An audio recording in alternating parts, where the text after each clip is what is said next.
ओम श्री परमात्मने नमः।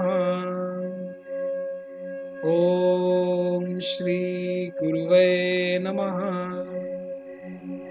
श्री योग वशिष्ठ निर्वाण प्रकरण श्री वाल्मीकि भरद्वाज संवाद का उपसंहार। इस ग्रंथ की महिमा तथा श्रोता के लिए दान मान आदि का उपदेश।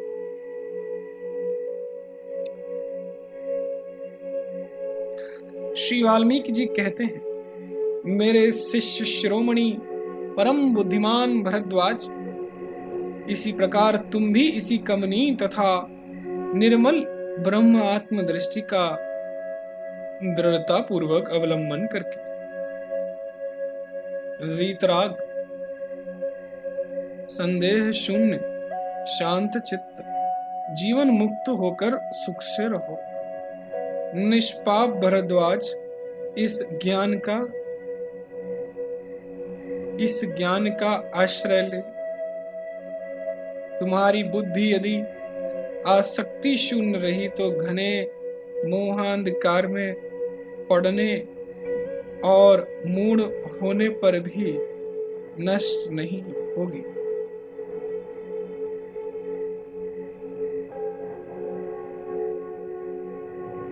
बेटा भरद्वाज, तुम्हारी बुद्धि तो स्वाभाविक ही आसक्ति के बंधन से मुक्त है,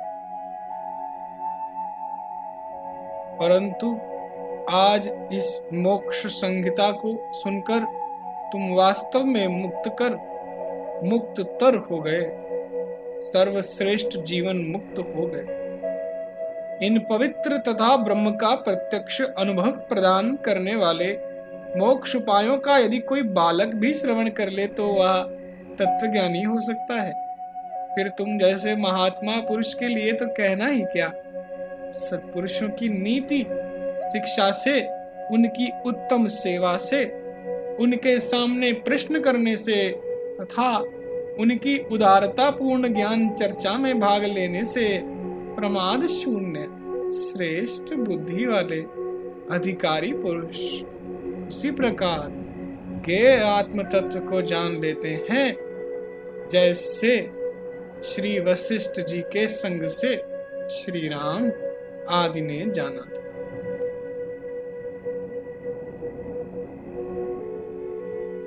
तृष्णा रूपी चर्ममयी रस्सी से दृढ़ता पूर्वक बंधी हुई अज्ञानी के हृदय में जो देह और इंद्रिय आदि के प्रति तादात्म्य अध्यास रूप तथा पुत्र कलत्र आदि के प्रति ममता रूप ग्रंथियां बद्धमूल हो गई हैं, वे सब इस मोक्ष शास्त्र की कथाओं पर विचार करते रहने से सर्वथा खुलकर एक रास्ता को प्राप्त हो जाती।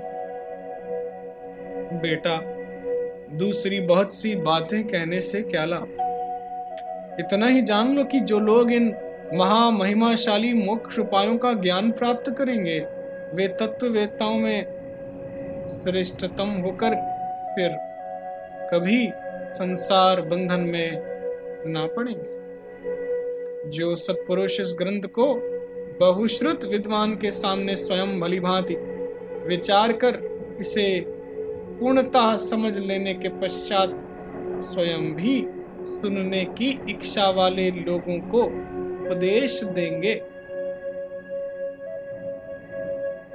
वे पुनर्जन्म को नहीं प्राप्त होंगे।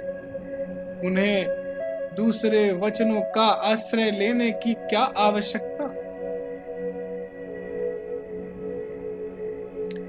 जो अर्थ अनुसंधान की अपेक्षा न रखकर केवल इसका पारायण ही कर लेंगे अथवा जो इस पुस्तक को लिखेंगे तथा जो उत्तम तीर्थ क्षेत्र में व्याख्यान कुशल श्रेष्ठ वक्ता को इसकी कथा कहने के लिए नियुक्त करेंगे, वे यदि सकाम भाव वाले होंगे तो राजसु यज्ञ के फल से युक्त हो बारंबार स्वर्ग लोक में जाएंगे, और यदि निष्काम होकर उक्त कार्य करेंगे तो उत्तम कुल में जन्म तथा सदगुरु के मुखार बिंद से सत शास्त्र के श्रवण का योग पाकर तीसरे जन्म में उसी तरह मोक्ष प्राप्त कर लेंगे जैसे पुण्यवान पुरुष धन संपत्ति को पा लेते।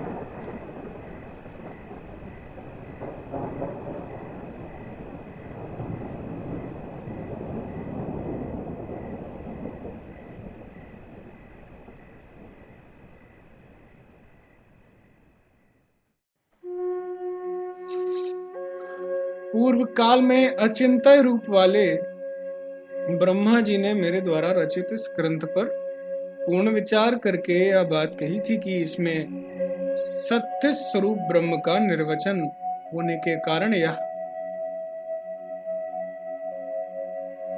मोक्षमयी उत्तम संहिता है।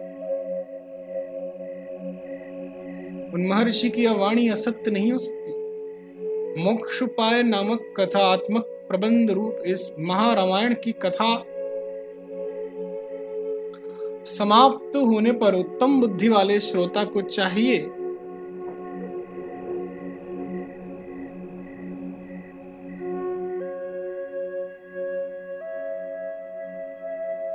कि वह वक्ता को प्रयत्न पूर्वक सुंदर भवन देकर अभीष्ट अन्न पान के दान से ब्राह्मणों का पूजन करे।